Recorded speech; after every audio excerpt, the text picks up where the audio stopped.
We are now live and getting started soon. Today, we are joined by two of our beloved friends, Andrew Ward and Caitlin Burns, and of course, Rubeus and Prez. I just wanted to say really quickly, Andrew and Caitlin, they hold such special places in our hearts, and we're so lucky to have them with us today. They've played such an instrumental role in bringing Batman: The Legacy Cowl to life. So today we're going to go take a little trip down memory lane together. We'll chat about the project's early beginnings, the creative vision behind it, and all the hard work that made this book so special. We'll also go through some of the pages that we skipped yesterday that we saved specifically for Andrew and Caitlin. And just to let you know, since you've been seeing a lot of me lately, I'm going to take a step back and, just bow out like sometime in the middle of the stream, just to give Andrew and Caitlin the spotlight that they deserve. Thank you guys so much. So happy to see you both. Yeah, so again, Great to sorry see you about all guys also. Yeah. Hey, Video Prez. It's great to be on the call. It's been such an intense labor of love for so many people to get this book out in its complete form in a hardcover. Huge thanks are due to Shae, are due to everyone in the fan community. I can't say enough nice things about the teams at DC who've been working with us for over a year to bring this specific extension to life. And it's just such a joy to see it finally out and coming. And I'm super excited, and I'm so happy to share it with you all. I know it's finally here. Like honestly, it's been such a long time coming, and everyone is just like waiting for this release, right? Shay? Caitlin, like you've been telling Yes. me. Yeah. No, it had always been part of what we wanted the program to have the books in print in in this form, definitely. Mhm. And others have been talked about, but I don't know what the future holds for them. But this is such an exciting collectible, and as some of you have been able to read and see, really reflects not just the contributions of the creators who contributed, but also as many of the really incredible quotes that the community was able to share with us as we could put in. And just thank you for your time and your dedication to this project that, if it hadn't had dedicated fans who wanted to be part of this with us, would never have gotten to the full story, the full arc, and be able to get to this point. Hmm. Yeah, absolutely. I actually wanted to talk to you about that, and maybe we could go through the some of the pages because there's some new pages inserted. Like I guess it's like a hardcover exclusive with some of Mhm, these. So maybe we could just like dig in to the book. mhm. In fact, it'd be nice if I actually share the screen. It Clearly, would be helpful. no. Okay.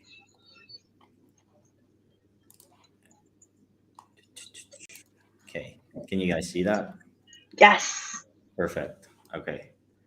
Um, so yeah, no, definitely. It was much of a rush. Did you guys get yours? I guess. Yeah.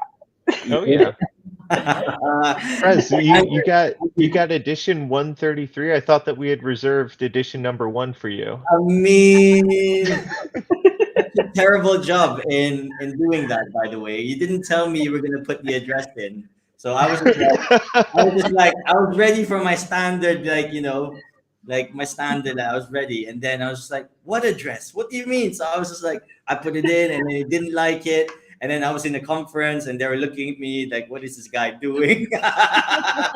um, and yeah, and then yeah, I magnanimously failed. But Andrew, congrats on edition 9. By the way, you were you were good at that. You were I'm quick. ready. I have the advantage of being able to practice in staging before I left Candy, so I was ready for what I needed to put in. Hey, but if everybody had to put their address in, there's been a couple of people that did get it still really fast. That we were like, well, not we, but like some people in the community were like, "Are these guys bots?" But then if they had to put in the actual address details after, anyway, I know I'm doing specifics right now, but it was good, and I think Shay, correct me if I'm wrong. If you said like you guys put in a timer for 60 seconds to Yeah. make sure that people don't just mint like five, Yes. and then like you're like, why does this guy have five like low single digits? So congrats. Yeah, no, it's threw me off for sure. I mean, the plan has been foiled in my end. So yeah, you guys will be happy to know. Yes. Anyway, Fred, come. can I just ask a quick question before I forget that? To Shae. So I heard today some people asking if they buy more than one, they have to pay shipping for each individual one. No, that's not true. So what we did was after we opened the public sale, you can order 5 at a time so that you can save on shipping costs. We just wanted to make sure that during early access that not one person monopolized, sequential like low mint numbers. And we wanted to give all Bat Cow holders equal opportunity to get those desirable mint numbers. So that we put that in place, that 60-second buffer and only one order at a time, only during early access. But Okay. during sale, you can order as much as 5 at a time. Fine. So in theory, if someone did one early access and then only did one afterwards, they would have to pay 2 lots of shipping. They would, unfortunately. Yeah, no, that's fine. But if they did 1 and 5, that 5 would be under one shipping Yes, address. correct. I'm asking for other people, not myself. But Oh, yeah. Yeah. No, that's me. I think I have to pay a few I was charged for a few shipping costs because I didn't realize if I waited for public it would be. Oh, I'm sorry. I think my mom waited till public though, so that's good to know. Perfect. Let's get in. Let's dig in. All right, let's go. Cover B, right? Made it. Hmm. Yeah, it's been such fun to see what each of the cover artists has done with, first the sketches, like knowing what's coming and coming up with different ideas that then become the sketches. Like for Catwoman Legacy Cowl, we'd asked for 3 and he sent over 9 different styles for that cover. And DC Editorial was generous enough to include us in that selection process. Mhm. But for Dustin's art, I think the cinematic style of this art really appealed to everyone. I think any of the choices would have been amazing, but truly, being able to have these votes as part of the process has been such a joyful experience for everyone on the production teams. Mhm. And seeing the process of these come to life is just, I don't know. I consider myself a fan as well as a practitioner of the creative arts, and it just activated all of my fan joy to see this come to life. Yeah, no, absolutely. It's such a good feeling to actually have it, like see the drop screen and have, like, I'm sure like to announce it after months and yeah, a few delays. So Yeah. yeah. And I know it'll still take some time before we all get the physical copies in our hands, but we'll be back because I think you'll just need to just be clutching them and talking. It Mm. really, it's going to be amazing. The samples that we've seen of the work that the printers do, it just so excited for this. No, honestly, like that is amazing. I can't wait to receive them. I think it's 6 to 8 weeks, but that's I guess for the US and a bit more for obviously for us.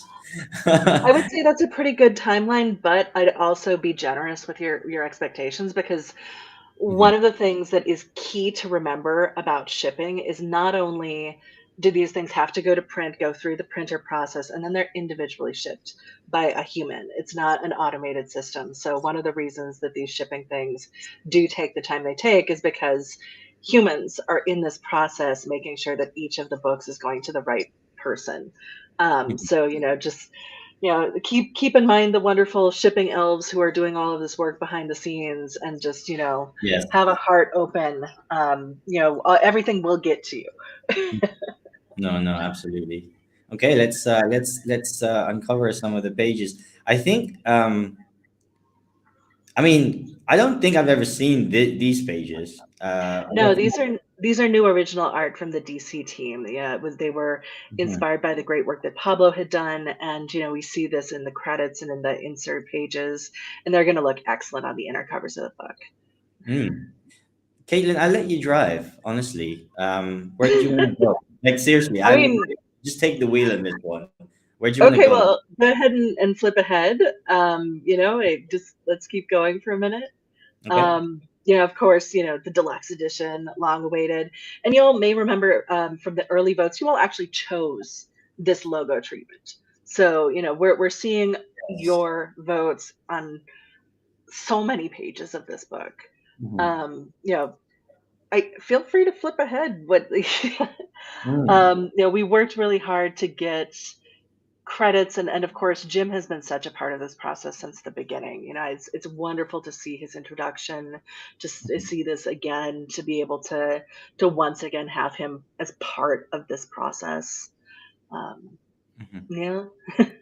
No, absolutely. No, it's really good. And obviously, it feels graphic novelty, right? When you Hmm. do it like this, thank you. Well, I mean, this is, it's a Mhm. lot of programs where fans have been invited to vote on the process that I've Mhm. seen or seen the outcome of are not as serious of purpose in the Right. execution. And I think DC has done an incredible job with us to make sure that the quality of all of the elements of this art is at the highest level. Right. This is really, I think, a great Batman story. I think there are Mm. elements of it that are fun. There are elements of it that have that great tension and action. And the worst thing that could have happened, aside from nobody wanting to do this with us, would have been if we had done all of this work and it wasn't a great Batman story at the end. If it wasn't a gorgeous piece of comic book art, seeing it come together, I think everyone who was involved wanted to bring their A game to this. Mhm. And that was reflected with the teams at DC and on our teams. And I think that shows in this book too. Mhm. No, absolutely. Let's keep Yeah. going. We've got a lot of pages. And obviously, this is the OG cover. Yeah, I was just going to say that, Fred. The There's OG 98 poster. pages here. Do you want to let me know when we? That's a lot of pages. How long have we got tonight, guys? Just out of interest. I think Shay's here for a half hour, so I'm happy to go through this later on as well, knowing Yeah. that Shay's time is short.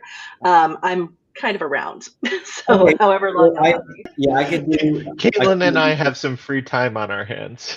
Yeah. yeah, I've got like until like maybe 55 minutes. So it's a good time. Like I will fulfill the slot. That's necessary. But 7:30 I do have to shoot because I have to sit down and eat Christmas dinner. But yeah, Merry Cool. Christmas. Well, You're in Um, the yeah. middle of a Christmas party, yeah. yeah, Yeah. yeah. They're probably like so right now they're having drinks and stuff, but Oh, you're missing out. it's nicer here. Well, thank you for being here with us. Yes, Yeah, thank no, you. thank you for coming on. Like especially after everything that's been happening and everyone's like, what's happening, what's going on? But we're here. We're reading the book, obviously. So I mean, it's just great to be here, really. So thank you. Yeah. Mm.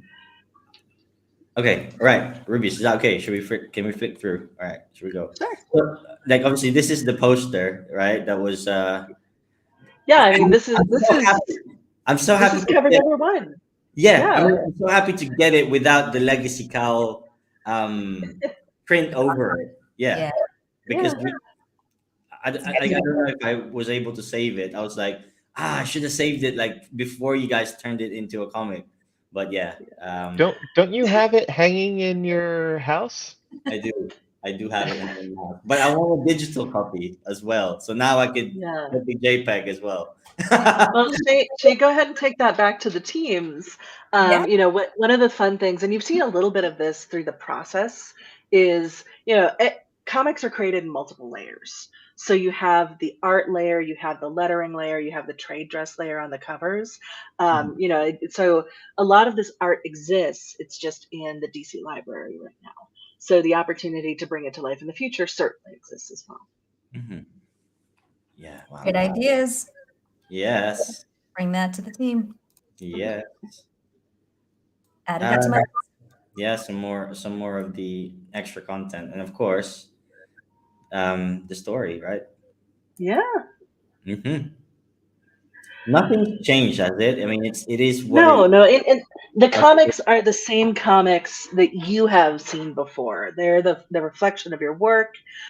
So we have all three in here, and the new pages really come afterwards. And Cool. some of the pages are, of course, familiar to those of you who participated in the DC Bat Cowl Collection Year One recap book. But some we really did want to dive back in with Dan Abnett, really expand because, yeah, even when we were doing that first year recap, even when we were doing, book three, we couldn't talk about the fact that fans were actually defining their first DC supervillain created with the votes of fans, the Legacy Cowl. So we wanted to make sure that this was recorded for posterity for all of you to dive deeper. And some of the content we took from our conversations with Dan that many of you joined, others, it really dives deeper into the philosophy of why this character feels important now and why we wanted human input on that character as well. So, Caitlin, obviously, the first page or the Hmm. second page, like we dive into the Batcave, right? And Hmm.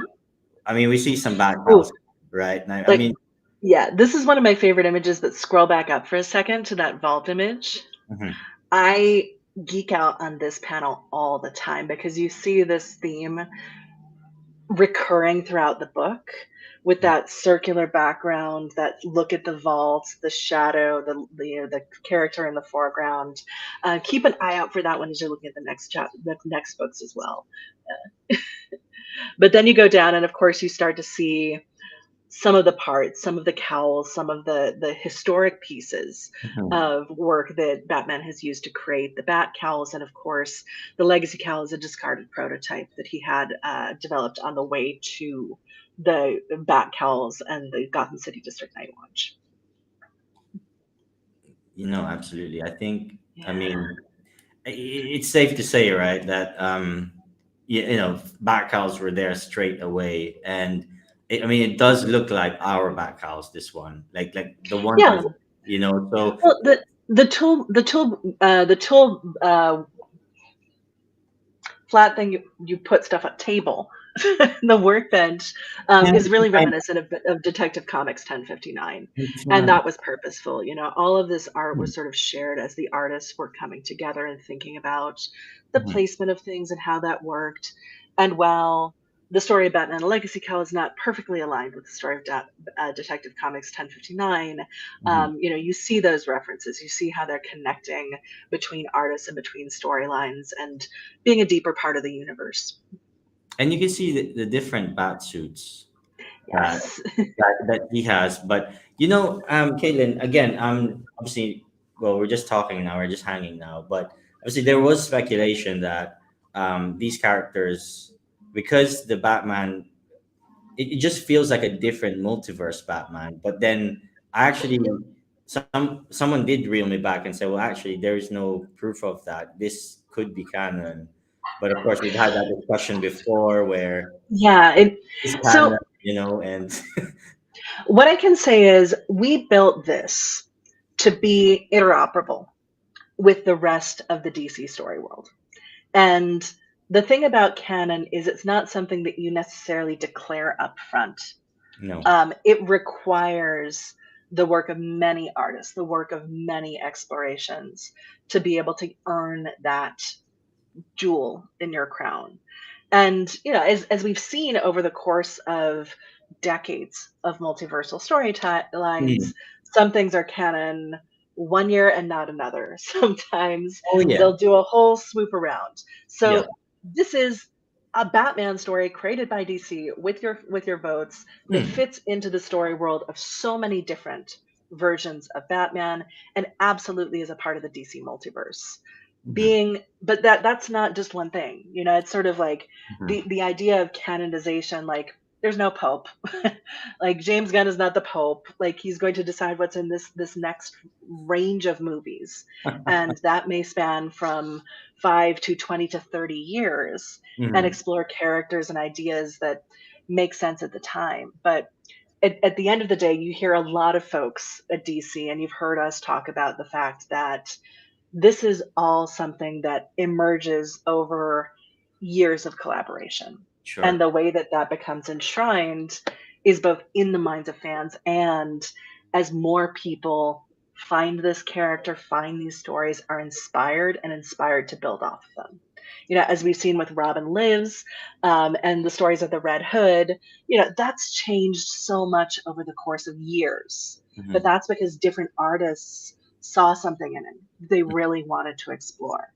And I think the way that DC supports and encourages that creativity with the artists is what's kept it alive this long, what's made them an incredible brand, an incredible storytelling institution, and also keeps these stories fresh and exciting for fans, evolving with them as times change. And you mentioned like you built this story world so that other people could now build on top of them, and Yeah. it's such an iterative thing now that we're talking concepts of multiverse and metaverse Hmm. recently, right? And that even blows everything open, hopefully for more creative, Yeah. not just DC creative, but us, right? And that's what really I think the gist of how everyone's screaming for 3D files and whatnot. You know, go on. No, I mean, I wish I could speak to that, and I wish I could give better insight, but I literally can't. No, that's It's okay. something. Yeah, it's sort of like I was there just are things that we've all worked on for years no, that's okay. that I was just are the yeah. priorities, and that was just my face here, like truly, because No, sorry. Like it was just my music more than anything. I didn't want yeah, Ryan no to talk worries. anything more, but it's just Yeah. sitting nicely on top of that concept that you mentioned a few streams ago. Well, it feels like a while now, which is you build something that is almost plug and play for some of the other creators, and their own takes on it, and you see that. Like, Batman iterated across different comic books. It's like it's literally a Yeah. different world each time. So, no, that's okay. I just No worries. let's see where we're And at. and you see so much richness, like the way that Pablo and the team have worked in so many different threads of Batman stories past. This art overwhelmed us when we first saw it because we knew we were already adding in so many pieces from your votes into, I think this is 12 pages, maybe 14 pages total. Mhm. And that's not a lot of real estate to tell story. But Pablo and Dan and the team really went well beyond the baseline of what they could have included that would connect things out into the wider universe. So all of these Easter eggs, all of these pieces of that world are threads that can be explored in the future, but also tie back to great stories. And you can see as a fan, as a reader, where some of those things come from. Like I'm always looking for the T-Rex in the background, and that's the same way we approach the design of the bat cowls. Like we pulled from a lot of references, and you Mhm. see that in your backgrounds and the materials, even the ones that never made it to life. Mhm. RIP bat cow material. Um, but it really uh, the work has been incredible, and has inspired everyone in it to really access their inner fan. No, sure. I think, obviously, like we're heading on to the second one now. Mhm. Legacy Cal bust out of the Batcave, and Batman basically told Nightwing that it's a mechanism to replace him, and that was it. The chase is on, like for the second book. Um, Uh, Andrew, remind me, when did you come into the process? Because I remember you weren't with us from day one, but it feels like you've been here as long as I can remember. Uh, Well, I joined Palm in December 2021 and moved full time onto the DC project sometime during the summer of 2022, around the time that the marketplace was getting launched. mhm, So I wasn't super involved in the creative and story aspects of this, but I was definitely very involved in the original specs and development of the comic book reader and developing that as a product rather than the actual stories that you were working on, Caitlin. Yeah. Hmm. I mean, that was such a labor of love as well, because we knew Mhm. we wanted these to be digital works that could also be be listed and traded, and we knew that was like a key piece of technology, and you were building out technology pieces like in a really full stack. Like it Hmm. was I want the to get. reader and the AR filter and the private forums and everything else, and we had these plotted out, but we released things in a really rapid schedule for a Yeah. program like this. And I know that is not the speed of it's not the speed of fandom. Nothing is ever the speed of fandom. You can't react fast enough to I give people think it was everything they faster in want. the beginning for sure. I think It if we're felt talking, faster in the beginning. yeah, because you had it ready almost, right? You had it good to go. But then there was probably a Yeah. time where we'll get there, and I just Mhm.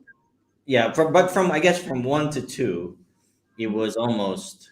Did you guys almost have it in your pocket, or was it still here and there? So we did the preliminary work to understand what some of the major points we wanted to head towards were. Hmm. And the first sequence of voting and production, like, gave us a lot of insight into what was going to work and what wasn't in production. So the Hmm. second round of voting, we had a better system in place. Dan and Pablo had both worked on it before. Of course, we had a new cover artist, but all of our teams sort of understood that process better. Yeah. And that gave us the ability to focus more on not just getting through that process, developing the branches and the flexible process in a different way, defining what the votes were together and how to pace those better. That also, like, you'll remember that some of the votes had a big impact on later votes. Yeah. So we had a stronger sense of like how many we could accommodate, as well as like everyone having done it once, it becomes a little bit easier the second time. Of Hmm. course, by that point, we were also integrating more story challenges, and we had enough story that had been built with you all to really start thinking deeper about the challenges in the online experience. The Hmm. mysteries, of course, I'm still hoping that some of the things we wanted to do with those will come back around in the future, but Mm. all of the pieces of work that you all did, all of these expansions are part of that story. They exist in that world. And the history that you all created, that you were part of in the online experiences, is also enshrined in this book. And we've tried to build this both as, you know, a love letter to this wonderful experience that we all have worked on together thus far, but also a guide for folks in the future who want to explore and play. So you'll see the Gotham City District Night Watch in there. You'll see Harley Quinn crew in there. And, that's really a key point of why it was so important to get this edition of the book to market, this edition to be part of the history of Batman, both in digital and in print. Mhm. No, of course, like I said, because of the rife demand for this project, we were on Spaces 24/7, literally. Yeah. And I'm sure no team in the world could have produced things fast enough for the appetite that was there. And I think that's apparent. Well, Um, given infinite budget, maybe we could have done more. But no, there's a no, great production, like a production idiom, like you can't have a baby in 1 month, even with 9 mothers. And at the end of the day, like when you work with a big storytelling company like DC, there's a lot of review. There's a lot of process where you're going through and editing what you're making, and Mhm. everyone is really ensuring that it's as high quality, it's as exciting as you can make it. And that takes time. So even if we have something that we think is ready to go, we also have to do that proofing before it's really actually ready to go. Hey, Rubeus, are you wearing a robe? And welcome, Legacy, by the way. Thank you for joining us. Since we're at a half point, I'm gonna take No, I'm not. to bow out, guys. Okay, Um, thank you for joining. Thank you for staying, especially since Legacy joined now too. Everybody else, See you later. it was great seeing you both, Caitlin and Andrew, and of course Rubeus and Legacy and Prez. So thank you all for the time, for letting me join you guys today. But I will see you all very, very soon with more news. Thank you, Good everyone. seeing you, Shae. Bye, Shae. Sorry I missed you. No worries. We'll see each other again. Bye. I have an important follow-up Hey, question. Rubeus, are you wearing a bear costume? No, I would. No, I'm not. I literally came home late. I've got a T-shirt that probably shouldn't be read online on there. So I've literally thrown on. I've thrown on. I don't even. I think it's my wife's, but I've thrown something on that's very comfy and snug, and that's all that matters. I think. Thank you, Ellis, for bringing that up. But yeah, it's very comfy. But I'm not wearing a bear suit. No. Only positive fashion judgment in both cases because I am deeply envious of the cozy vibe you have right now. I'm not gonna lie, that looks really comfy over there. That's right. A trendsetter as always. I like to say, but yes, it is very comfy. Yes, it's getting quite hot actually. I'll be honest. But yeah. Got a question from Drew, from Ellis there. What is Drew's favorite track from that Kendrick Lamar album? Also, can you describe that track as hot shit? I think that's what you wanted to say. So I'm going to embarrass myself by saying that I don't know that Kendrick Lamar album or any of the tracks that are on it. So I can't answer, but I'm sure it is hot shit. I'm sorry to everyone. I have failed Andrew as a friend and colleague.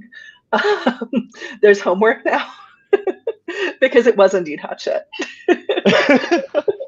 Is there any Easter eggs that no one's discovered yet? Yes. Ooh. Oh no. I mean, I'm not reading everything that everyone has, but I can say yes because we have levels within levels. But Okay. you know, it's a lot of fun, and you know, I'm sure that there are a few things that Pablo throw in there that I have not caught up with too. So you know, we tried to build a really rich text, and you know, between that and the content and the poison and the legacy Cowl puzzles, I hope that you guys continue to explore, and I really do hope that we see more of this in the future. So I wanted to like touch base with you guys. Like obviously now that like Shae has, so it's now like a chilled out stream, and I wanted to give you like some more like not hard hitting questions, but like we've been dying to know. So I feel like, all right, I'm gonna reintroduce myself. Well, I reintroduced the stream almost. Right, this is the second part of the stream where hopefully we can just talk. What happened? Like we've just what and how is Web3 like? Because it is horrible when, and again, I don't know what it is, but I don't know why the community gets attached to everybody. It's because like obviously you guys are the face of the project, and you know we know Caitlin, you did the story, Andrew, you did you led us through some time, and No one really knows what I did. You no, but, manage the project, no, but, and then you manage the general. I generally manage things. Yeah, but totally. talk to me like what's been happening, like what can you tell us that what are your, I mean, I'll let you lead it, like just I'll give you the Okay. mic, like just talk. Yeah, I mean, first there are some ground rules because Andrew and I are both still under NDAs, sure. and there Yeah. are some things we can Until speak when, to. Caitlin? What? Until which date? I don't think I can actually say that either. great question. And you know, we still don't want to say anything that would be construed like the classic nothing construed as financial advice, etc., etc. So Sure. you know, we can speak to our creative experiences and we can speak to our firsthand knowledge of things to a degree, but it's just like, you know, it's wanting to make sure that we're preserving the integrity of work that No, you don't want to our destroy your past legacy. colleagues want You to don't want to destroy that. continue to build. Okay. So like, yeah, okay, Rubeus, what's up? Yeah. So just a quick question on that then. Yes, go. How far in months or years or days are you two still aware of what's going on in this project? I don't know anymore. Ah, that's a good Right. question. I think I know why you're asking that. Yeah, so I mean, I'm up to date through the end of the year, I think. There's probably been a few things that have been added or changed since I left a month ago. But basically, once the new year hits, I'm a blank slate. yeah, and yeah, there are lots of things that I knew were in progress that I hope continue, but I have no firsthand knowledge to say that they are. Andrew may know better than I do, but I think, you know, I'm very happy that Shae is still with the programs to make sure that things are rolling out effectively. And, you know, there are a lot of people who are really dedicated and careful and want to make sure that the work is preserved and continues and is available for new artists who come in and want to take on the challenge of bringing more of this to life.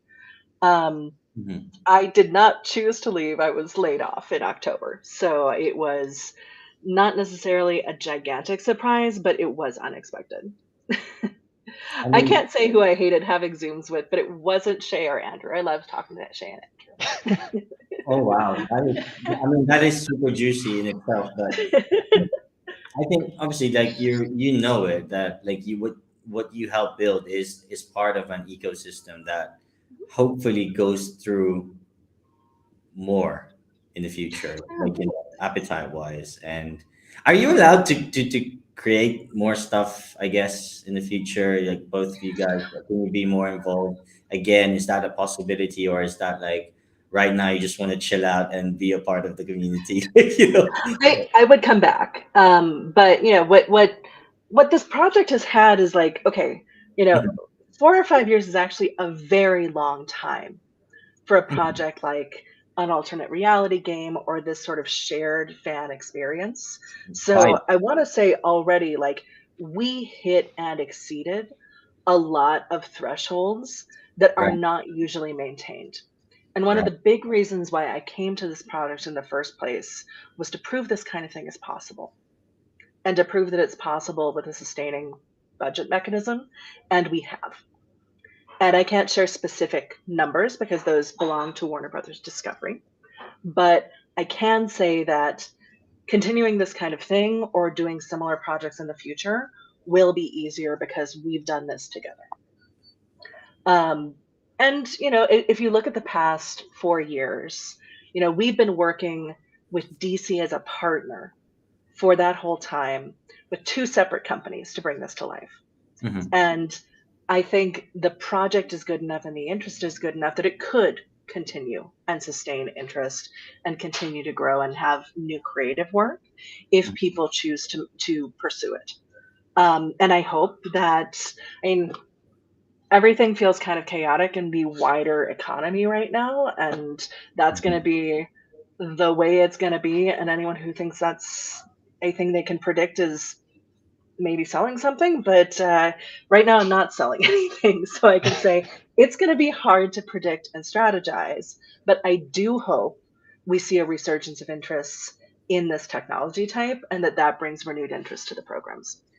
So I'm looking very serious right now because I have some questions that you've never seen before, and like I said, I do not want to quote unquote ambush you with anything that you don't feel comfortable in asking, but I just feel like it would be good to know if you can or not, and just say no if you can. But let me Yeah, start. you can ask us whatever you want. There's just going to be some things that we can't speak to, and we'll say what we can. So Thank you. there are things like I want to ask, like, what happens now to the story? Could someone pick it up, Caitlin? DC owns this story, and they've been in control of the narrative appropriately as an IP owner the whole time. Mhm. So they would be able to create new stories with LegacyT. They'd be able to create new stories extending this universe.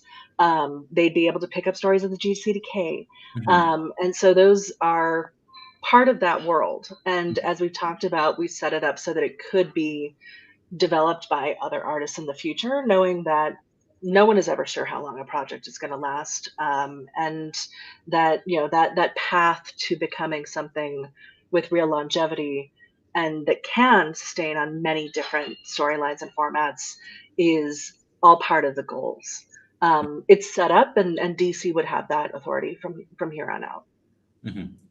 I'm gonna jump straight to the Legacy Cowl this year, Mhm. which, in my opinion, well, I've done many streams on this, but because the collectibles, obviously, in my opinion, lost steam after the first one, um, and some people felt like the Legacy Cowl actually, they felt like it alienated the back house, because you know how a typical Web3 PFP project works. There's one center, and everything kind of runs off of that.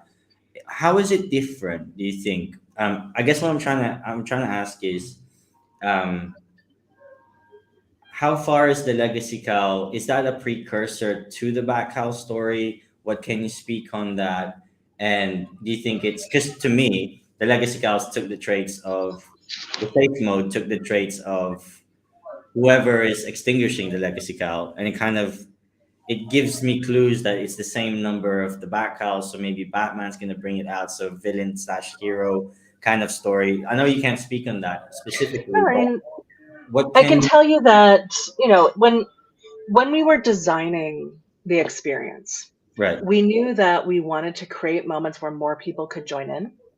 And there are all sorts of reasons why we can say we did not hit millions and millions of new followers in a Web3 project in spring of 2024. But we also wanted to experiment with different ways to provide guidance through fan votes. right, And what was creatively really compelling about the Legacy Cal votes to me was we had two paths. The community got to choose that adventure. They got to choose the path that the community was going to follow and the path that the Legacy Cal swarm was going to follow. And we provided clues to what some of that could look like in the puzzles, in the collectibles that were created based on votes, and of right. course in things like Catwoman, the Legacy Cal. Mhm. Um, and those paths are ones that could be explored in the future. And I Yeah, can't give any more insight on how that would happen, but the information is there.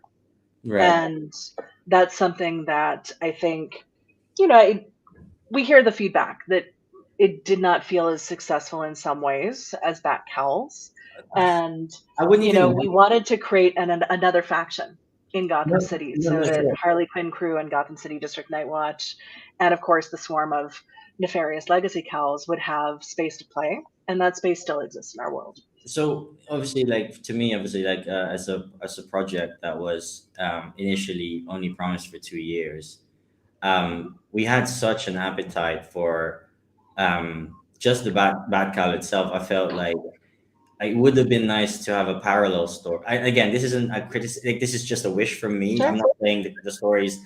Like, I honestly read everything. I've like zoomed into everything. I've completely enjoyed the story. I think what I'm trying to say is just like, where does the back cow come in since 1059? And it's like, God, like, please don't give us the animal rug, as Ellis put it, like right now, because we still want more. um and I just feel like you can't stop here. And obviously, now that you're off it, and Andrew, and I feel like the Palm representatives that was there before knew exactly what we wanted. We like, how many times has Andrew been asked for bat suits? Like, probably every single day. Right? Like, I mean, and we point there. Like, I know Andrew has spoken to this, but one of the biggest challenges we've had was an abundance of really good ideas.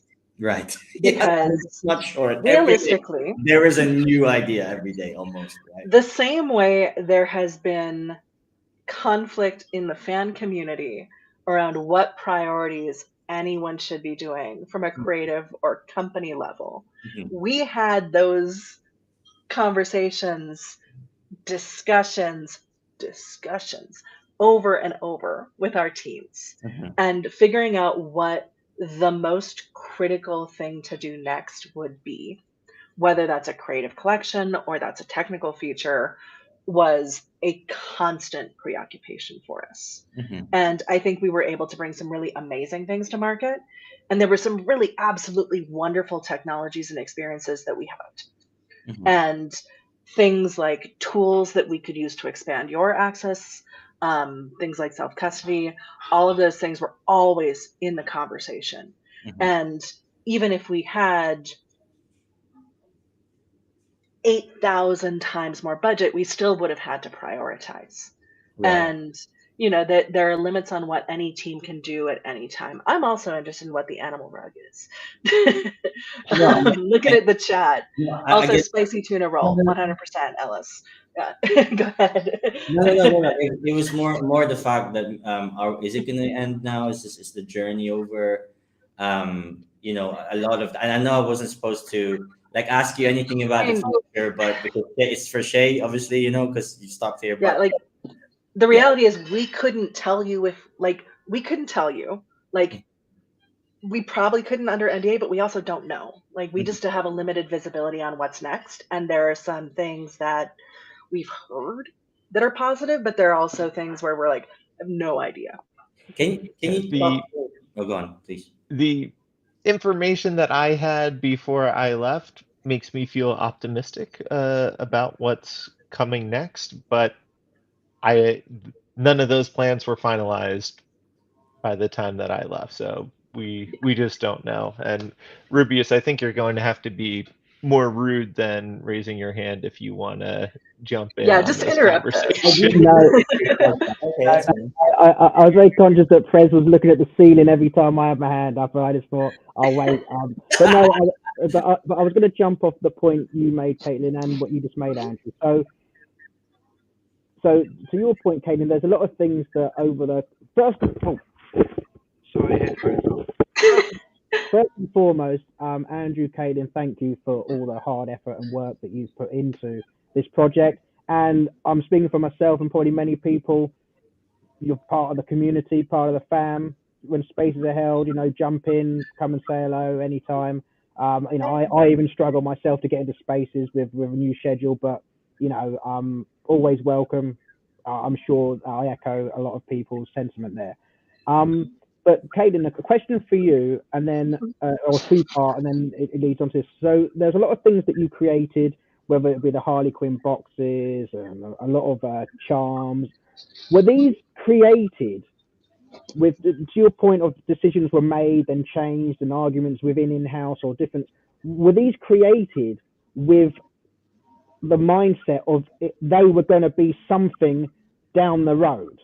So when you were creating them, it wasn't like, I'm just going to create a box or a charm and that's it. Were they created at the time that there was a discussion had, we're going to do this and the end result's going to be this? Can you confirm that the end result for them actually didn't take place because there was a change, or did that end result happen? And then the second part of the question, almost to both of you, with obviously this shock thing that happened in October for both of you, which I'm very sorry to hear about. Do you see the reasons why they might have done that? Was there a shift in dynamics that you saw that you think, oh, they're trying to take this here and not there, or well, so there's the two-part question. Filter it how you feel, and if you could answer any of that, that'd be great. I can speak to our philosophy of approach to creation, which I think I have before, but I'll so if it's familiar, it's because it actually was maintained throughout. One, this was the first experience in the Warner Brothers Discovery universe where people got to play inside the DC story world as first-person characters of their own. Full stop. So all the collectibles we created are also in-world objects. So that was a universal through line, including what we developed with the storylines in RSVP for Mayhem, where Harley Quinn broke into the Gotham City Hall of Records and got you all those sweet, sweet stories of her past So that was a mindset that we've really always maintained. And then when you get into strategically and tactically what the purpose of individual collections were, some of the things that we wanted to do, like we always wanted to leave space open Mhm. for how these things can be used down the line. We had ideas that were sort of short, medium, and long term of things that we would love to do with partners or in isolation or developing it internally. That some of those were explored, some of them we did, some of them we didn't. And I think you all can see what we've done and see where those things plugged in and see that there's a lot of space that wasn't completed. But that was also to give space to other artists who want to pick these up in the future. And that's part of the mindset. Again, how do we create something that is a story world open enough for people to pick up the baton and run with it, because anyone can Right. get hit by a bus. And the other part is not emerging media technologies and emerging creative experiences always change. So we didn't want to lock creative technologies down so hard that they couldn't be explored in different ways in the future. And some of that preparation was more successful than others. Some of it could still be done with significant budget expenditures. Others, it would be perfectly straightforward to create new things with it. Thank you. Does that help? Yeah. I forgot In what the essence, second half was. yeah. So in essence, you created things with the idea there could be a sequel. Yeah, and you can see in the way we built out Batman: The Legacy Cowl with you all, your votes define the Bat family story. The Legacy Cowl let us take a look at what the Legacy Cowl's paths might be from the views of citizens and from the lens of the nefarious swarm itself. Harley Quinn crew is a totally different animal, but all of those perspectives can be used in a wide variety of ways in the future, should DC and their partners choose to continue doing that. And I think that's, you know, I've worked in these franchises and big IP firms for decades at this point, and it's always a question of there might be something we can do in 6 months, or you might get a call in 6 years. And that is going to be true for this project. I think it is as likely from a story perspective of DC wanting to continue in one way or another. But everything is built in a way that again, I have no lens into their immediate plans, and I hope that there's more going on. But all of it is built in such a way that I would not be surprised if something new comes down the pipeline, even if there's a gap. Andrew, anything? I mean, I agree with Caitlin's point of view. There are definitely things that we launched with one vision and ended up 6 months later, 8 months later with a slightly different vision, and different priorities change over time at companies, especially when you're going through new partnerships, new strategy, mergers, things like that can shift focus, and you need to be able to adapt. But the way that Caitlin and DC structured these stories was to be flexible, and yeah, there's always hope that there's more to come. I expect that there's more to come, but we just don't know exactly what or when that's going to be. Legacy, do you have any questions, Leg? I know you've joined the stream. You haven't said much. Wanted to give Yeah, you. I didn't want to interrupt, and my apologies for being a little bit late. I saw the ET prez, but I thought EST, so forgive me. Prez Rubeus. Legacy has not adjusted to daylight savings time. Caitlin and As we're up in Andrew, is Arizona, time does not always a exist. pleasure. Correct. Yeah. I'm in the multiverse. So first off, I'm flattered to be in here with you guys. I'm still celebrating you guys. Hmm. I'm not Yeah. going to I'm not going to look at it as a negative. I appreciate you guys Mhm. working, with the project and working with us. Same. As you may know, Caitlin, I'm a fan of your work, so I Thank always you. speak with you as a fan, and I appreciate it. um, I appreciate your time with, and you as well, Andrew, with your passion for how you worked with us as a community. It's been fun. It's definitely been a journey. Mhm. And again, first of all, just thank you. But there's a lot of things that come to my mind. Obviously, as many of us do, we have a lot of questions. I try not to bombard with questions because I know you guys were always working. However, is so going forward. I know Andrew is still participating as a fan of the project. Yes. I'm aware, Caitlin, you probably are doing the same.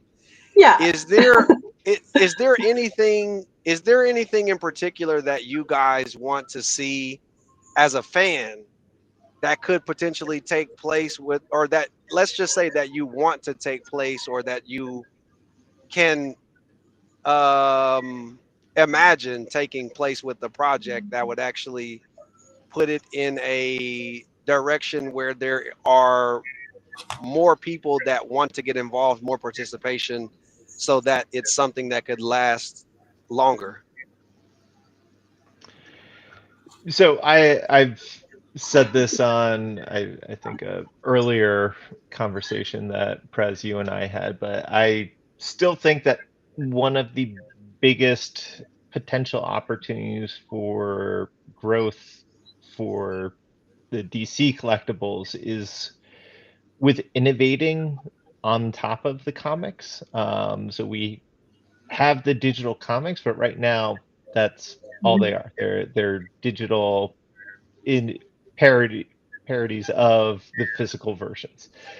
That's not all that they can be. There can be more. And with the recent UI update that went out, I think a hint at some of that vision is actually still live on the site. I don't know why it has not been taken down. Maybe that means that it's being reprioritized, but that focus on the interactive reader and making the reading experience much deeper and more attractive to not only collectors but the people who want that behind the scenes deeper connections to the comic stories, like being able to click on a frame in a comic and hear Dan Abnett tell you about the background of where his mind was when he was coming up with that turn in the story is something that you can do in a digital comic that you can't do in a physical comic. Ah, And I think that absolutely. that is a huge opportunity to bring in comic book fans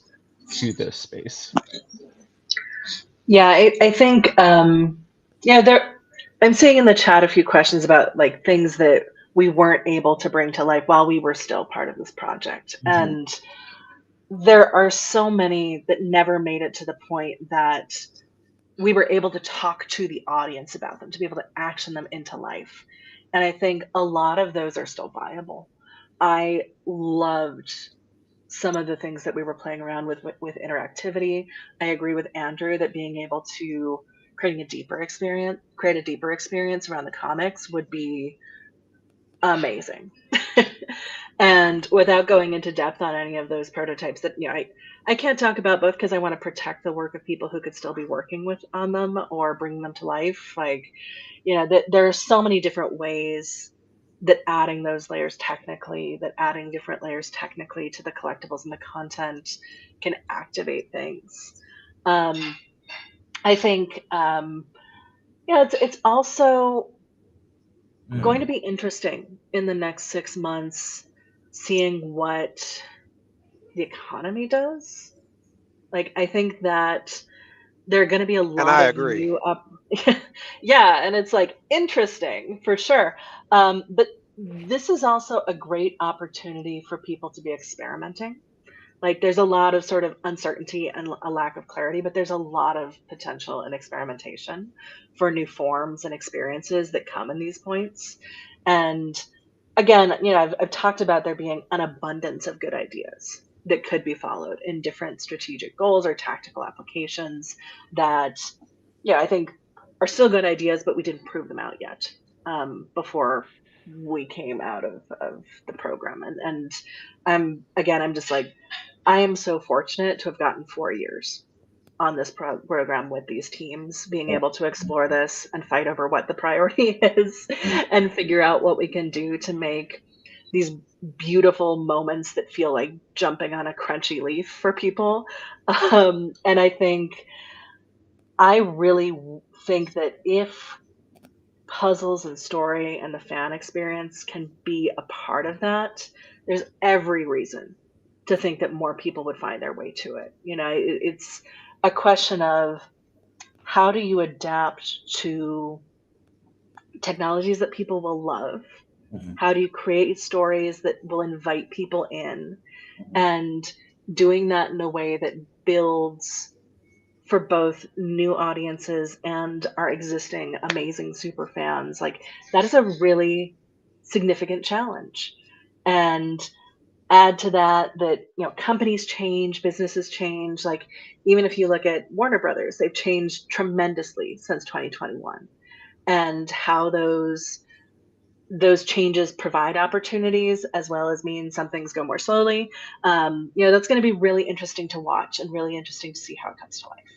So I just have a follow up on the previous point. I actually love literally the Legacy Cowl comic. I love that we've got three bound and then one. I just feel like, man, like I feel like where the fifth one should have the back cows, and suddenly you're not there to make the fifth book, and it's like it's such a cruel jest to really everything. But I just wanted to add, if you guys had any advice for the next people that might be taking over, both Caitlin for you the story, Andrew for the reins of the project, and we're talking about specifically the Bat Cows / Legacy Cal comic books, what would you guys say? What lessons that you might have learned that you'd like to impart to the next rounds of people?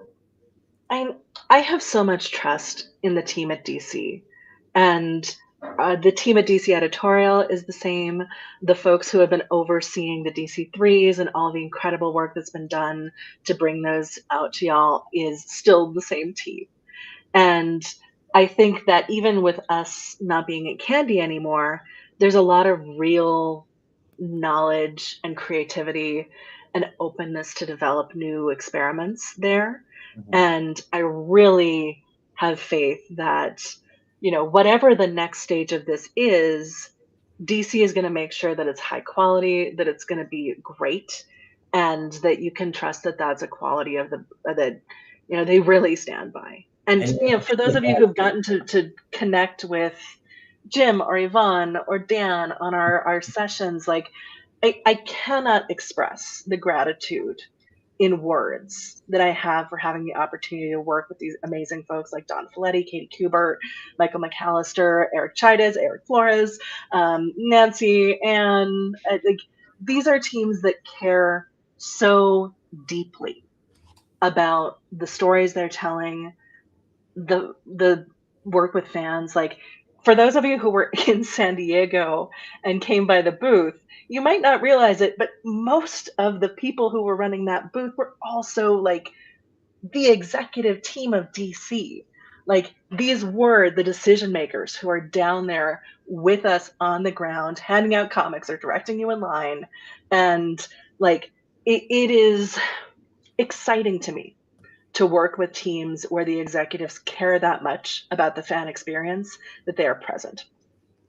And I think that the other thing is, and this is something that I'd want someone who is joining the project to understand, um, the fan community in this has been such a part of the collaboration and has been such a tremendous guide to help us understand what will make this story better? What will make the story exciting? What makes any Batman story or Gotham City story deeply meaningful? And while all of that is important, companies and stories are not actually real.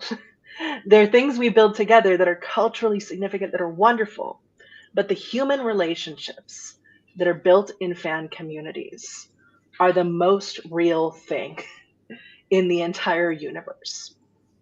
Like, I spent days poring over the over 6,500 responses we got for the DC Bat Cowl Collection Year One. So many of you, hundreds of you, spent the time to craft really in-depth, personal, meaningful responses to each of the questions. And I think we asked like 35. Like, it was not a simple form. Mm. And it was so moving that being part of this community, being part of this story, that, we're doing our best, but there are things we'd always love to improve in each piece. Being part of this story and finding this community, people started businesses, people started pursuing crafts that they didn't have confidence in before. People shared really beautiful stories of what Batman and this world has meant to them in helping them live the lives that they want to live. Just seeing here now, like, I always come back to, like, in the first year, I was able to observe simply by doing searches about 6,000 hours of Twitter Spaces in 2022. In 2003, we had over 500,000 human hours in those challenges, just in the like quiz interfaces that I could see. Like, this is a really meaningful part of your lives, and obviously of my life too. And the fact that you all wanted to spend that time with us and together, building this community, supporting one another, and taking part in this really big, ambitious, crazy art project together.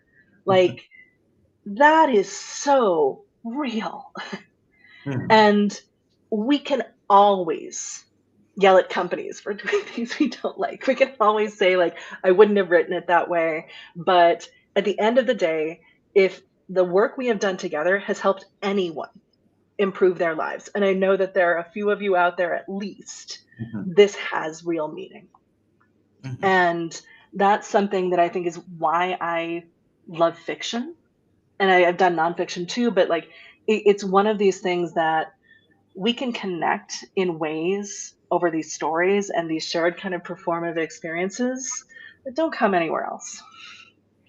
And I think it's really important to be able to share that side of the experience as much as the critiques and benefits that can come from the collection side of things. Like, it's so important to be able to do fun stuff together and help people challenge themselves in puzzles, or to solve a mystery, or to make sure that you're showing up on Friday.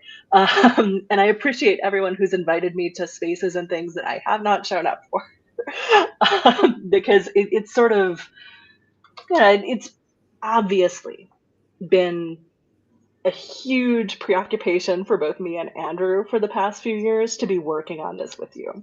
We have dedicated a huge amount of our lives to this, and it was really weird. And after I was no longer inside Gotham City, to read an entire book that had nothing to do with Batman. But this is something that we are taking with us into the next phase of whatever we do. And I'd love to come back. I'd love to keep building this story world out. I'd love to keep, and I'm going to be part of this community with y'all, even if I am actively an introvert and have trouble showing up when it's not something specifically that I'm working on. But yeah, I'm just like, the stories are fake, but the human relationships are real. And no matter what happens next, I think, like, could you imagine 3 months ago the idea that an entire social media platform would evaporate in the next 3 months? Like, like there's a lot of stuff we cannot predict, but you've gotten to know people and have real connections to them Mhm. because you solve these puzzles together, or because you were like, you know, Hanging out. checking out the Right. mysteries or the story, and to have an opportunity to do some of the chronicling of that with you all in this edition of the book. Just thank you so much. It's a real joy and life peak to have been able to do this with you for the past 4 years. Yeah, and I'll just say, the world that we launched this project in 2021, 2022 is very different from the world that we are in today in 2024 going into 2025. But like the fact that we went from launching then seeing tens of thousands of users in that hype bull market where everyone is a genius and everything that everyone touches turns to gold, and went through the bear market of 2022, 23, most of 24, and we still had a couple thousand users coming back month after month to participate. You know, those Like, might not be the goal numbers that we had when we launched, but the fact that there was that connection and that drive and that draw to people to keep coming back meant that we were doing something right. And like I think that, you know, we're we might we weren't wrong, we were early, and I think that it's coming back, it's going to keep building, and the more awareness that people have about this, we built something that people enjoy, and we enjoyed building it, and I think that's going to continue and just keep growing. if we had built a cruise ship, we would have had to build multiple cruise ships to cover everyone who showed up week to week. And just thinking about different formats and things like that, like that's not bad, y'all. Multiple cruise ships of you are showing up to each one of these challenges, are still with us, are still part of the conversation. And I think you're going to walk into rooms, you know hopefully soon, and probably for the rest of your lives, where if you mention bat cows, someone's going to be like, holy shit. And I've had that happen to me, where, there are folks who are very visible in the community, and there are folks who are like, I just read email and I do everything and I think it's great, but I cannot with social media. And you're going to be able to have that conversation and share that experience and open that door with someone. And, I'm sort of like, I think there's still life in this. I hope that there is still life in this beyond me. And I've set it up so that hopefully we can pass that baton to new people. And I really want that to be the case. And I'm still going to be around, but I'm looking forward to seeing who picks up that baton and runs with it next, and what that looks like. So two final questions is, are you excited for the metaverse? And the other one is, what would you like to see next as a fan in this project? Who you can take your time. It's okay. You want to go first, Andrew? I've got a metaverse rant. I mean, the metaverse is one of those things where like the metaverses that we know of today, I don't think are what metaverses are going to be in the future. Kind of like the same way that AI today is very different from what it was 5 years ago. Um, I don't know if it's going to be people just hanging out in a virtual showroom, like showing off the things that like I think that there's a lot more that can be done with a metaverse that we haven't tapped into, probably because other supporting technologies have not been developed enough to make that next leap to make it that mainstream. I think there is definitely a future in metaverses, just not with what we currently have. Flipping it up, Andrew, What if I told you we were in a metaverse right now? Yeah. I mean, what's the difference like, between this no, like, and a lot of the other metaverses that are out there? Like Yeah. we're avatars in a room speaking to each other. Yeah. in 2007, this is People we've science never met fiction. in real life. Like, yeah, exactly. Yeah, no, and for me, like, there are a bunch of terms, and metaverse is one of them, where the moment you actually accomplish a goal in it, it's defined and it's no longer part of the buzzword. So interoperable avatars that can be resilient and exciting across different technology, hardware, and software platforms. Absolutely metaverse. Absolutely not going to be that as soon as they exist and everyone is using them, right? Snapchat filters. This is one of my very favorite technologies because real-time facial mapping, real-time streaming globally to millions of people, realistic mapping onto faces of video and animated art. These are all things that are incredibly difficult. They took 80 years to be able to do each one of those things. And then suddenly, one day, everyone was Chewbacca and everyone was rainbow barfing on their phones to all of their friends seamlessly without any acknowledgement that they are rainbow barfing on the shoulders of giants. Like, it was such a complicated, creative, and technical feat. And it's just normal now.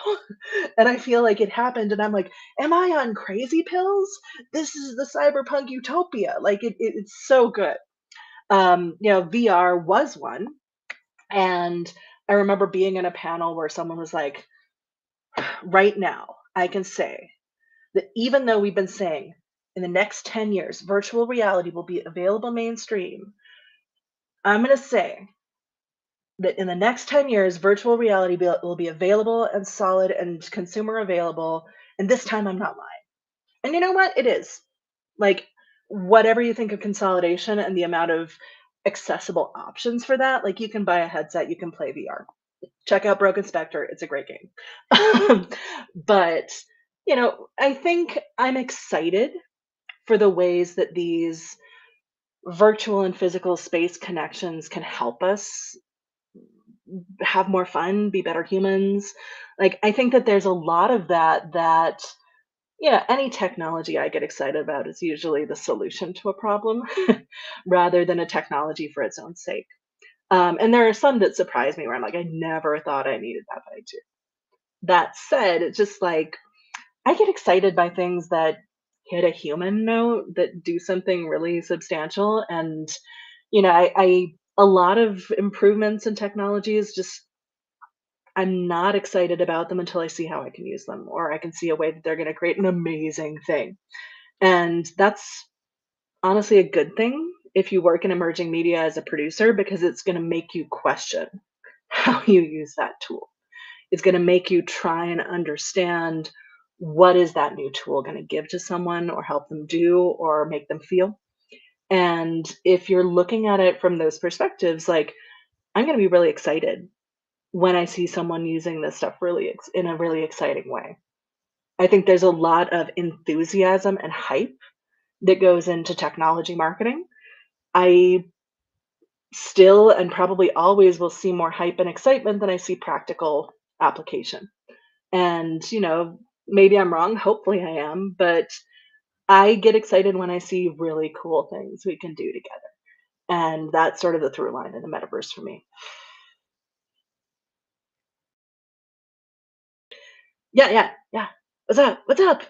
No, just I know Presney wants to wrap up, but and it's a separate question to what you said, Caitlin. I was thinking while you were talking about things, and something popped into my head, and maybe Andrew can answer this, or maybe you.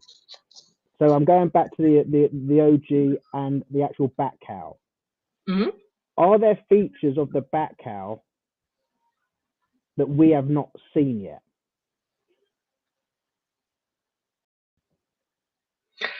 There are things that we explored that haven't been activated, and there are things that could happen with them that people could pick up and do. I do not have insight on what they are currently doing. There's definitely a lot more that can be done. Mhm. It's you know question of, is there the desire and the resources to make it happen? And I mean, I know that as recently as last week, partners who we've talked to before were still in contact with DC, and I really hope that that enthusiasm and that opportunity to develop things still still continues and grows with it. And I'm very excited to see what DC is doing next year, and I'm very excited to see what the future of these programs look like in the wider universe. But yeah, it's there's so many ways it could go. There's so many things that could happen with them, and I hope that whoever does pick up that baton next really sees that opportunity and can run with it. Yeah, and just with that, I've always wondered why, and whether it's just a company policy, why people couldn't say, here is X, these are all the things it can do. Here are all the things that it can do. We might not do it, but it can do that. Because for me personally, I would love to know exactly what it could do. Now, whether it does happen is a separate thing, but to know what it could do, I think it'd be like, oh, I've got this thing and it could do that. And I think that would just bring me a little bit of happiness for Christmas, which is only 12 days away, guys. Just a little bit of happiness to know what they would do. I mean, it's a super long list, and I think there's always, we announced some things and we weren't able to bring them to market as fast as we thought we could, and that is fun for a moment, but then gets less fun, both for the people producing it and for the people anticipating it. So we know that we are responsible for a significant amount of Sooniverse activity in addition to what we thought was correct at the time. And that's being said with a team that was pretty conservative in our statements of what we think this can do. And as you get into larger and larger companies, that conservatism tends to permeate. Like for me, this was actually a kind of disclosing amount of confidentiality that we were permitted by our partners. Because like in other studios or other productions I've worked with, I can say much less, which seems weird to say out loud to y'all, but it's real. It is always a push and pull, especially when we're talking as often to communities as we are. Some of it's because we're prototyping it and we think we have a good idea, or we've got some partners that we're reviewing, but we haven't got the signatures yet. And even then, something could go wrong in the process. And we would have loved to tell you every idea that we had, both because that encourages people to let us do that and because some of them were really, really cool. But a lot of them weren't implemented for reasons that were also quite real. The partner didn't work the way we thought. The team needed to prioritize something else that was equally or always of greater value to the audience than something that was experimental at the time. And I guess at the end of the day, we love you. We want you to be happy, and we don't want to do it to you in a way that feels like setting you up for something to be a fail. Like we don't want to be like, we're not.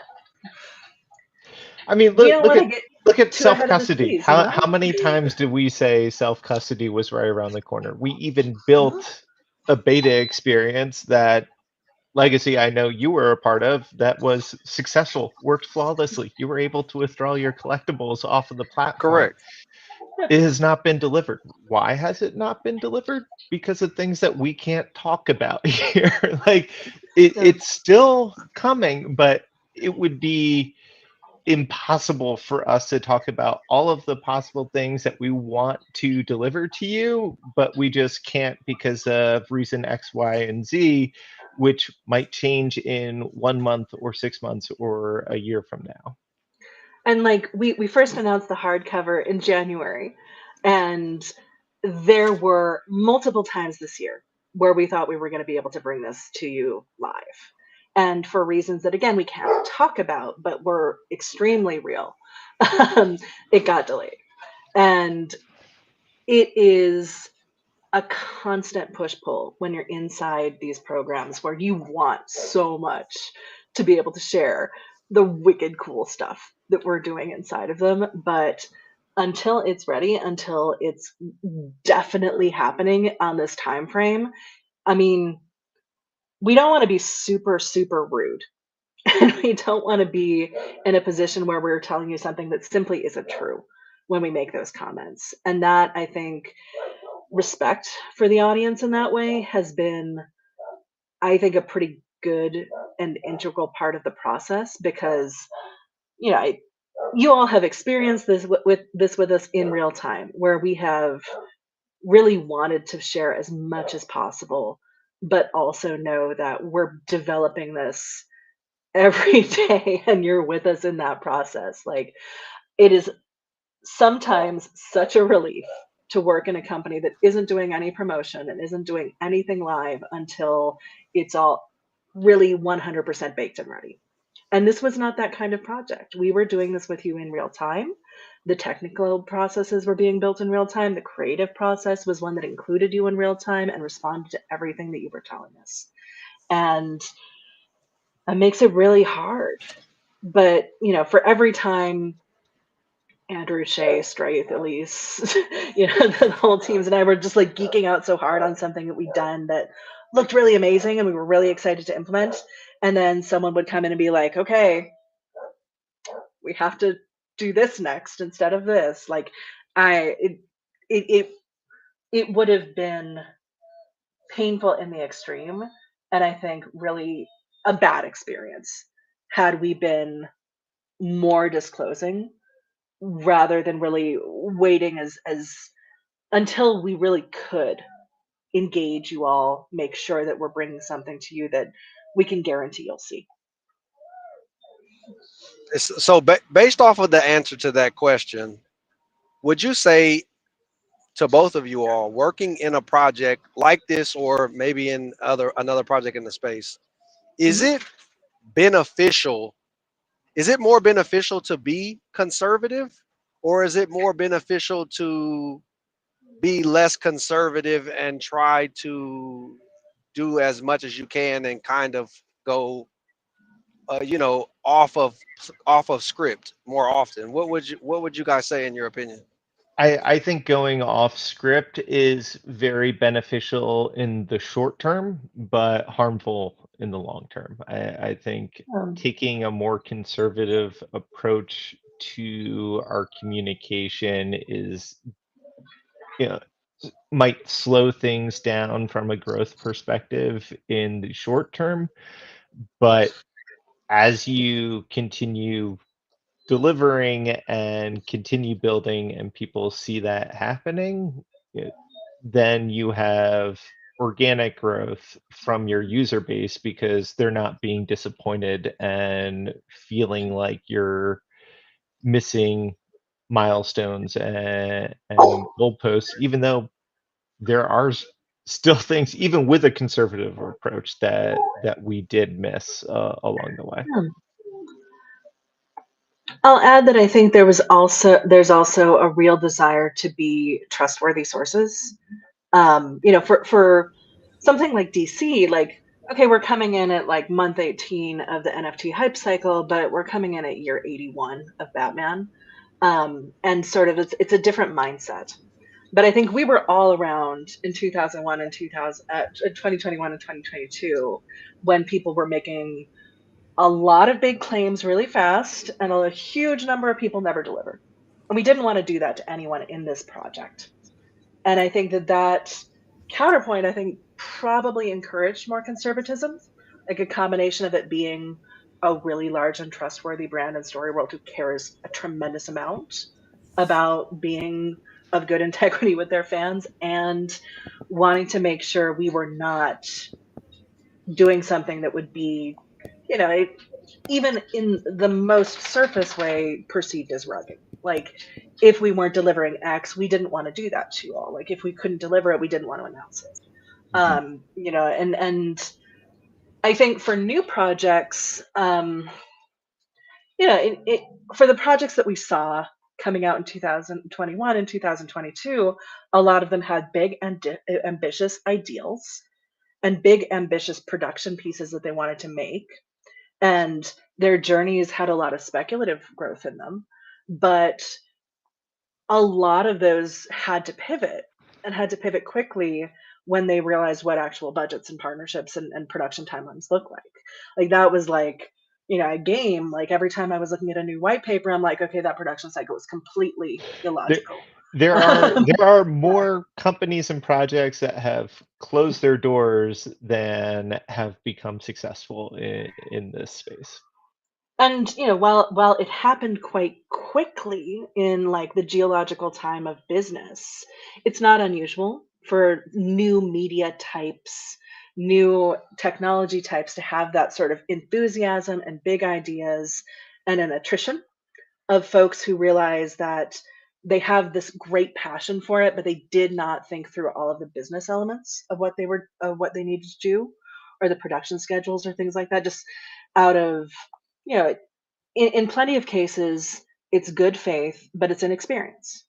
And it's sort of, for us, we knew we were doing this as working with an institutional partner, working with a high level of quality, wanting to make sure we were respecting and being trustworthy as representatives of that partner, um, and figuring out how to do this in a way that was sustainable. You know, we had an incredibly gigantic launch with Fandom. And had we just sort of very quickly turned around some less high concept work, we may have been able to have some like big primary sale wins very early on. But that wasn't what DC wanted to do. That wasn't what we wanted to do, really. We wanted to build something that was much more substantial as an experience, as an articulation of the creative work. And DC reviewed a lot of responses to their proposals for this. But because we shared that vision, that's why we were working with DC on this project and not another team. Other teams might have been able to get to market faster, probably could have. But because we had this bigger sense of what NFTs and digital collectibles and fan engagement could do, this became something that had more longevity. It allowed us to create a deeper relationship based on story with the folks who were engaging with DC's digital collectibles. And I think set up programs that can sustain long term. And I hope that they do with the team that is with the program now. And it's like it's so hard to talk about, like just not being in it day to day still, like it's awkward. But I do believe that these comics, these stories, and the story world that you've co-created with us has the ability to maintain and continue. What the form of that looks like, I don't know, but it's all of the pieces are there.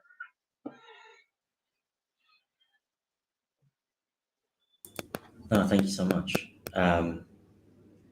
Any last thoughts? I know I asked like, what do you guys want from the project? Just what do you want to see from the project in the future? Do you have any advice for somebody that might take your role going forward? And that role might be completely different. And what are your plans now? What do you want to do next? Oh, that maybe those are good questions. um Andrew, do you want to go? I mean, I think that we have proven that there are a lot of things in this space that work, and we have seen some of the things that might not work as well. And the team is trying to navigate which area to focus in. I would love to see more focus in, like I said, the interactivity and the additional layers to comics. I think that there's a lot more that can be done with things like Overdrive that are lightweight but add a ton of value to the community, to the holders of those collectibles. I think that, you know, there is going to be an announcement happening at some point. I don't know when, but I think that that is also going to open up a lot of brand new opportunities and to hopefully fulfill on some of those more reach goals and promises that were made at the beginning of some of these programs. So there's a lot out there that people can build on and continue delivering and growing on these experiences for you all. So that's my hope of what comes next from all of this. Yeah. Yeah, I'm what little I do know does give me some hope that the experience that you've built with us, that you've been able to enjoy with us, will continue in some way. I am really excited with, you know, what the next wave of everything DC is doing is going to look like and how that's going to come to life. I had been waiting for my kids to finish school to watch Creature Commandos, but it's coming. Like the break's on its way. And I think it's there's so many different ways, creatively and technologically, that this program can grow and still be a really satisfying program. And I want to sort of, you know, give huge credit to everyone who has worked on it so far for making it such a flexible and adaptable story world. And whatever the shape of the specific next steps are, I truly believe that it will continue. I don't know precisely how, but it is possible for it to continue next month, in a year, 10 years, whoever wants to pick it up. And that work that DC has put in, or our creative teams have put in, is going to persist. And I hope that it continues to grow as more artists and more creators are given access to it. I'm, of course, looking around for whatever the next thing is. I am definitely looking forward to connecting with all of you.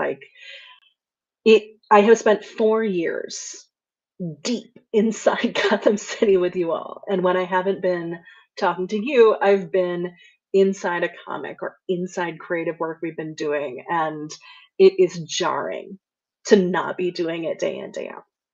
So I am excited to, find my next things and to talk to any of you at any time about weird creative ideas you might have.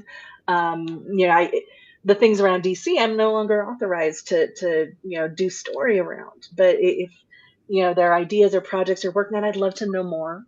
And I'm hoping that as I do get my feet back under me, I can do more to talk about what we've done here. And as we move ahead, and I think some of you follow my newsletter, Context Junkie. It is very erratically updated right now, but I want to be able to take a lot of what we've learned and shown with this project and make it clearer to the rest of the world that these projects have real merit. They're very exciting. There's so many fun ways that they can come to life and be explored and help people tell their stories and connect with one another in ways that are powerful. So I hope that you'll still be around for that journey with me and hopefully have feedback as more of that comes to life. And, I just hope that you all will be willing to continue having us as part of your community and to share what that looks like as it evolves.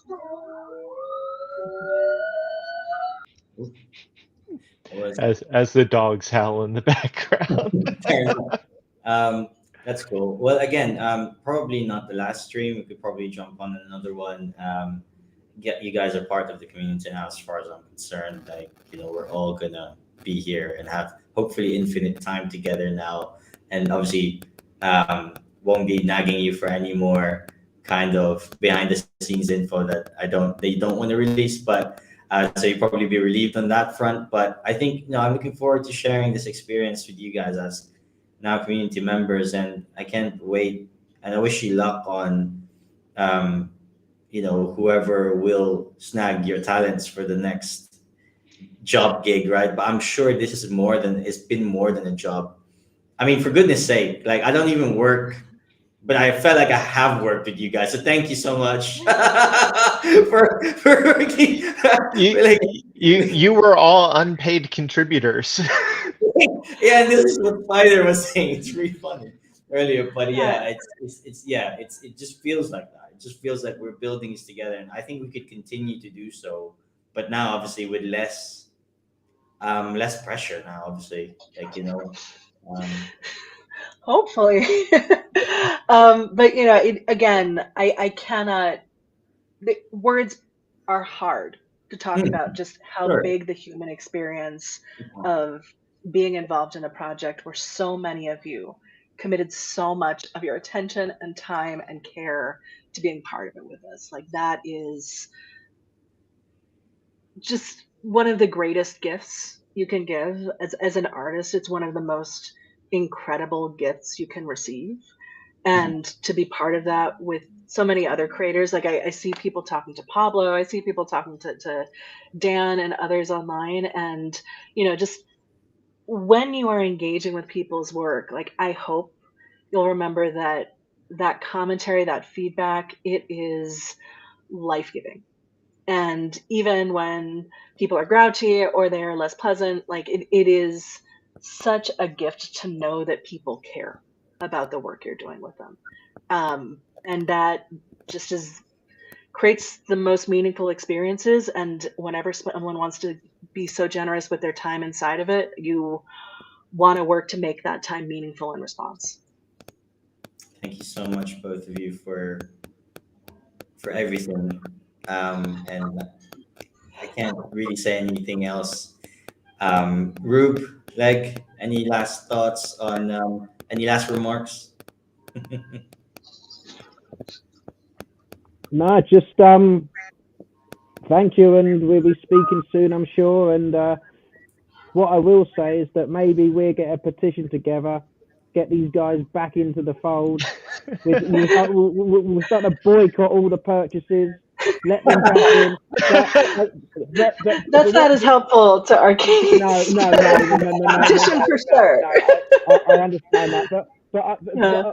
but I was also thinking while you guys were talking, and Prez said, with the talents that you have, any projects that come along with the people who are leaving this project, potentially, there's a community that really enjoy your work, really enjoy you, and maybe the experiences of this project would help guide the next project if you're in, what to do, what not to do, what to say, what not to say.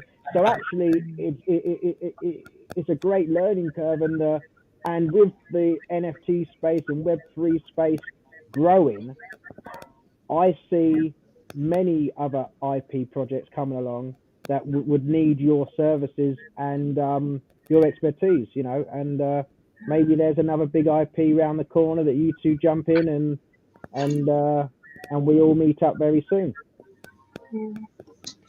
We would really enjoy that. And yes, it has definitely been a learning experience that we'll be taking and carrying on from here. It's been unbelievable and so awesome, and we're so happy that you guys have welcomed us into the community after we've left our roles at Candy and Palm. Thank you so much, guys. Let's end there. Yeah, thanks again for you guys. I will be starting a riot soon, due to your departure, but ho- hopefully you will join me. It's nice to have you guys on stream, Prez. I appreciate the stream, Rubeus. Yeah, it's been fun. I'm hoping, as always, you probably are aware I have big ambitions for the project. I'm hoping big things do come to the project, and I hope that DC is actually going to move their feet, with this project. So hopefully, You know, we don't have Ward at the megaphone anymore, so we are definitely needing someone to point some direction. But again, I appreciate your time, and hopefully we can talk soon in the future, and hopefully we can all be satisfied with where it goes. Hopefully in the near or distant future. I will say Shae is going to be an incredible source for information as things go forward. As you all know, she cares so much about making sure that you all are informed and part of the process. And just be really, really kind to Shae. Because And Aaron. and Aaron and the whole team is working very hard. I know that there are some transitions in progress, and I'm talking a lot about DC because I have a lot of faith in them, and of course that they are the IP owner of all of the Batmans and the Gotham cities, and less about Candy in no small part because I'm excited to see what they do next and when they can reveal more. I don't have firsthand knowledge when, but I think that there will be some exciting things coming down the road. That when I think we'll be happy to come back and talk again. Things will probably make more sense soon, hopefully. Well, Thank you huge so love much. to all of you. Thank you for your time, and we're looking forward to our next conversations together. Happy holidays to everybody. Happy normal days to those who don't celebrate.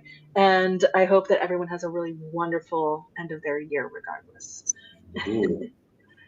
Thank you so much. Thank you, and you too have a happy holidays as well. Thank you, guys. You too, guys. Thank you.